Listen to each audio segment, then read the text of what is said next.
What's going on, everybody? It's your boy jgottdapoet, live in effect like I always am. I'm doing this video for a couple of reasons, right?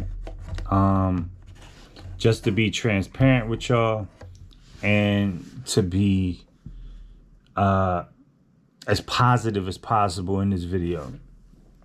When I woke up this morning, which was around 1 a.m., I couldn't go back to sleep till about 4 or 5 this morning because my mind was just going, right? And the reason why is I've driven Lyft for the last 6 years, right? There was a time where I was deactivated for maybe like a year or two. And then the pandemic happened. They asked me to drive again because my violation was a speeding ticket, and that was it. Before I get into what happened, I'm going to be as positive as possible, right? Lyft provided me to have freedom. Lyft provided me to have time. I can work and not work whenever I wanted to, 24 hours a day. And that was amazing to me. I'm able to make money. I'm able to sleep in. I'm able to take a day off without asking somebody. If an emergency pops up, I'm able to stop. I'm able to go take care of that emergency. If it's not too big of an emergency, I can go back to work the same day, or I can take the rest of the day off and then start back over the next day.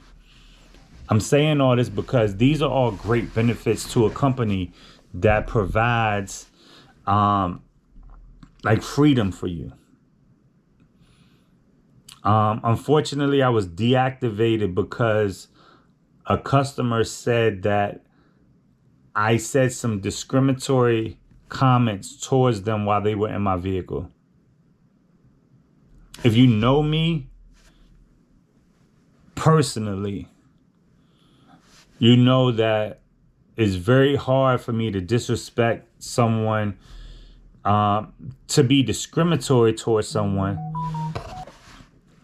I just try to stay positive, stay out the way, and make a good living for me and my family. With that being said, I try my best to understand people. I try my best to relate to somebody who's going through something. I try my best to relate to any situation that's presented to me, right? But Lyft didn't give me a chance to actually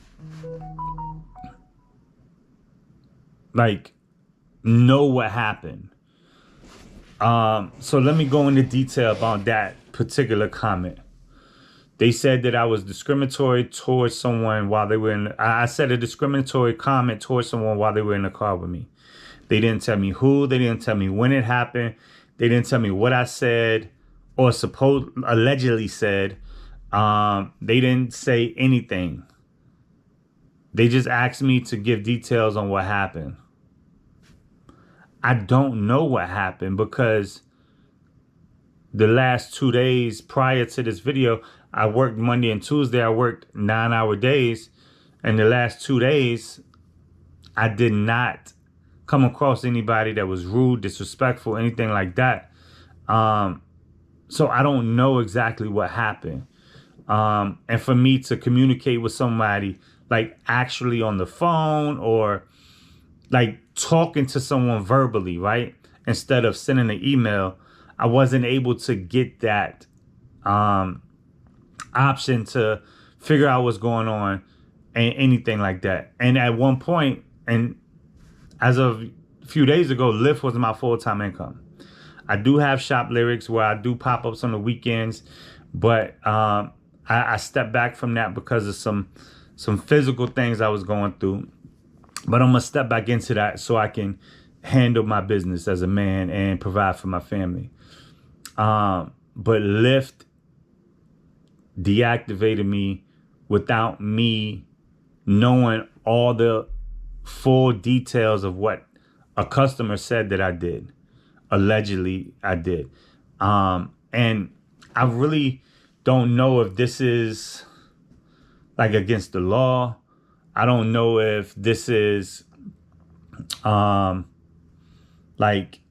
even right for them to do it. Like I get they got policies just like any company, but if you work for any company, a 9 to 5, you go clock in at a physical building, not a ride share app, and something happens between two people, the manager or the HR department steps in and they have conversations with those people, so they can understand what happened and get full details on everything. And then they make a decision from there, right? I felt like I wasn't able to give a description of what happened because I don't know what happened. I really don't. That's one thing I will disagree with Lyft about. They don't give you an option to actually talk to higher management or a HR department, so to speak. They said it was the safety team that was reaching out to me, but the safety team would not call me, would not talk to me on the phone and give me any full detail because they said that it's against their policy for me to know who reported me and what happened. And I guess that's what I signed up for. I'm saying that to say this. God has a bigger plan for me. It's currently 11 a.m. and I would have still been driving if I was allowed to with Lyft. I'm not allowed to with Uber. That's another story. And I can get briefly into that. I got a speeding ticket. They deactivated me and won't reactivate me because of that. So that's that. So both rideshare apps I'm not able to drive for, but the second rideshare app, I spoke up for many a times. I spoke up for, I even tried to encourage people to drive for Lyft because of like the benefits of being able to do it whenever you want to. But again, God has a bigger plan for me. God wants me to do bigger things. My wife is a huge support. So I want to shout her out because she wanted me to do a video to discuss this. And I feel like me discussing this is putting out there. And I'm pretty sure if you go and look on YouTube, there's other videos of people being deactivated. But I'm not trying to portray a negative image because I really don't know what happened. I just don't agree with Lyft not being able to have an option for me to talk to someone about what happened. So with all that being said, God is the greatest. God always provides. Always provides. And my slogan is never give up.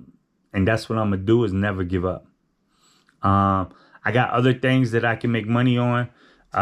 So now's the time for me to actually put full focus and full attention on those things and watch them grow to bigger standards and bigger opportunities for me. So again, I'm going to end the video with this. This video was not for me to bash Lyft. This video was for me to express my frustration with the way they handle certain situations. And if somebody, which I don't know if they are, if somebody from Lyft is watching this, please contact me. My email is in the description below. And with that email, I would be happy to send my phone number so we can actually talk this out and figure this out. But if that never happens, I know for a fact that Lyft will continue to be successful because I drove Lyft for 6 years and every single day I got up, there was people that needed rides. And I was grateful for that. So now it's on to bigger and better things for me to focus on my actual business that I own, me to focus on my family, and me to focus on my financial growth. So I appreciate y'all for rocking with me. I'm out. Peace.